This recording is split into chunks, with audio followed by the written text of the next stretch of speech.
जय हिंद दोस्तों, मैं दीपक सर आप सभी को आइडियल स्टडी पॉइंट में स्वागत करता हूं। जैसा कि आप लोग देख रहे हैं, मैं आप सभी के बीच क्लास 10th के लिए चैप्टर 1 वास्तविक संख्याएं यानी कि रियल नंबर लेकर आ गए हैं।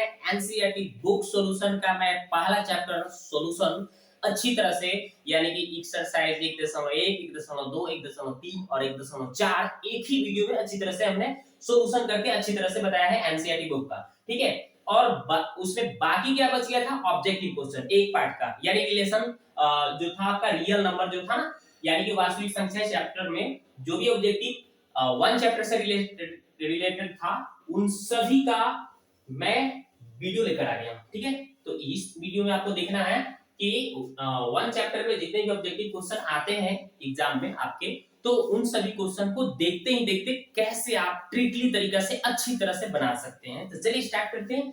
नंबर एक क्वेश्चन कहा गया है कि दो लगातार संख्याओं का मसा है। ये ऑप्शन दिए गए हैं, चार ऑप्शन दिए गए हैं। तो चलिए हम क्या करते हैं, सबसे पहले बोला गया है कि दो लगातार संख्याओं का यहाँ पे मौसा पूछा गया है। तो दो लगातार संख्या, जैसे आपका लगातार संख्या 1 2 3 4 5 6 इस तरह से जाता है, तो लगातार संख्या कोई भी दो ले लीजिए। जैसे मान लीजिए इन दोनों को हम ले लेते हैं, यानी 2 और 3 की बात करते हैं।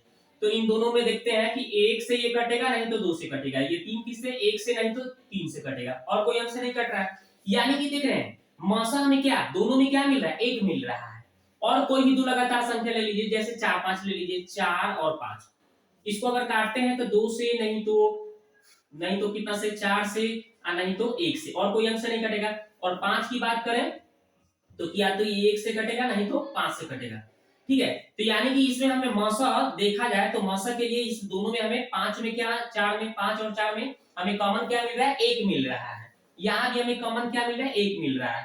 ठीक है, यानी कोई भी दो लगातार आप संख्या लीजिएगा तो उसका मौसा जो होगा 1 आएगा। याद कर लीजिए इसको, यानी कि दो लगातार संख्याओं का मौसा 1 होता है। याद रखना है आपको। ठीक है, कभी नहीं भूलना। कोई भी दो लगातार संख्या आप देख लीजिएगा लेकर, उसका मौसा 1 आएगा। निम्नलिखित में कौन सी अभाज्य संख्या है? अभाज्य संख्या उसे कहते हैं दोस्तों जो स्वयं से कटता है और 1 से कटता है, उसको अभाज्य संख्या कहा गया है। मतलब हमने क्या बताया आपको कि अभाज्य संख्या उसको कहा जाता है जो स्वयं से कटता है और 1 से कटता है, उसको अभाज्य संख्या या रूट संख्या कहते हैं। ठीक है, तो जैसे इसमें ऑप्शन दे दीजिए, ये 29 की बात कर रहे हैं, तो 29 को आप कितनों तोड़िएगा तो ये किया तो 29 से, या नहीं तो स्वयं, मतलब स्वयं से नहीं तो 1 से कट रहा है, और कोई अंक से नहीं कट रहा है, और कोई अंक इसको नहीं काट सकता है, इसलिए ये क्या है? आपका अभाज्य संख्या है। और संख्या है जैसे 25, 5 से भी कटेगा, 1 से भी कटेगा, और 25 से भी कटेगा, तो ये नहीं होगा। 16 भी नहीं होगा, 2 से, 16 से, 4 से, 1 से कटेगा, ये नहीं होगा।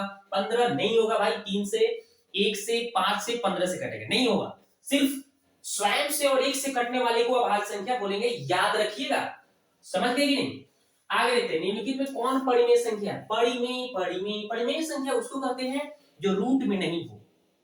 परिमेय संख्या वैसी संख्या को कहते हैं जो p बटा q के रूप में लिखा जा सके और जिसका पूर्ण रूप से वर्गमूल नहीं, जिसका पूर्ण रूप से वर्गमूल निकल जाता है, यानी रूट से बाहर रहता है, उसको हम परिमेय बोलेंगे। ठीक है, तो ये तो रूट में है, तो ये तो अपरिमेय हो गया, लेकिन हमें परिमेय ना चाहिए, तो ये तो नहीं होगा भाई। इसको बात किया जाता है, रूट से रूट कट जाएगा तो 2 बचेगा, यानी यहाँ पे 2 बच रहा है, यही तो है आपका परिमेय है। ठीक है, तो ये क्या है भाई? परिमेय संख्या, चूंकि ये दो रूट से रूट कट जाएगा तो 2 बचेगा ना, यानी कि आपका परिमेय कौन सा संख्या है भाई? तो इसमें देखिए ऑप्शन नंबर बी इसका राइट आंसर हो गया। ये अपरिमेय है क्योंकि यहाँ पर 4 तो है, लेकिन यहाँ रूट 5 आके इसको क्या कर दिया?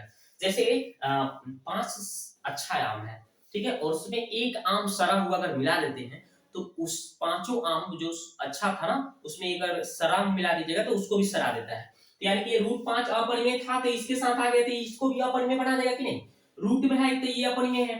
रूट कहीं भी अगर किसी भी संख्या के प्लस में आ जाए, ठीक है, माइनस में आ जाए, ठीक है, गुना में आ जाए, या फिर भाग में आ जाए, रूट आ जाना चाहिए जिसका पूर्ण रूप से वर्गमूल नहीं निकलता है। ये सभी के सभी अपरिमेय कहलाते हैं, याद रखिएगा। ओके, समझ गए होंगे। आगे नेक्स्ट, निम्नलिखित में कौन अपरिमेय संख्याएं नहीं है? अपरिमेय नहीं है यानी परिमेय कौन है भाई? अपरिमेय नहीं है मतलब परिमेय कौन है? कौन है परिमेय? ये तो अपरिमेय है।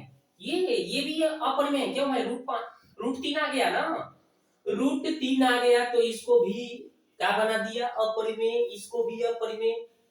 हाँ देखिए तो दोनों रूट में है, ये दोनों अपरिमेय है। अब देखिए तो यही आंसर होगा। कैसे, देखिए समझिए कैसे। तो आपको करना क्या है भाई, रूट 75 को तोड़ लीजिए, रूट 75 को तोड़ना है। आइए हम तोड़ के आपको समझाते हैं कैसे हुआ भाई, कैसे हुआ। ऑप्शन नंबर डी आंसर कैसे हुआ, कैसे हुआ। 75 को तोड़ने आता है, 75 को तोड़ते हैं आप, 75 को 25 तिहाई 75, 25 तिहाई 75 तो 25 का वर्गमूल निकाल, देखिए 25 तिहाई 75, ओके। और नीचे वाला कितना है, 48, 16 तिहाई 48, ठीक है। हम डायरेक्ट लिखते हैं तो 25 का वर्गमूल क्या होगा भाई, 5 होगा, लेकिन रूट 3 नहीं निकलेगा, रूट से बाहर। 16 का तो 4 हो जाएगा भाई, 3 आ गया। अब देखिए रूट 3 से रूट 3 गया, यानी 5/4। ये क्या है भाई, रूट में थोड़े ना है, ये तो रूट से बाहर आ गया, परिमेय, परिमेय, परिमेय है, यानी ऑप्शन नंबर डी आंसर, ठीक है। समझ गए होंगे आप कैसे होगी इसका गुणनखंड तुरिएगा तो रूट 3 ऊपर आएगा, रूट 3 से रूट 3 जब काटिएगा तो कितना आएगा, 5/4 आएगा।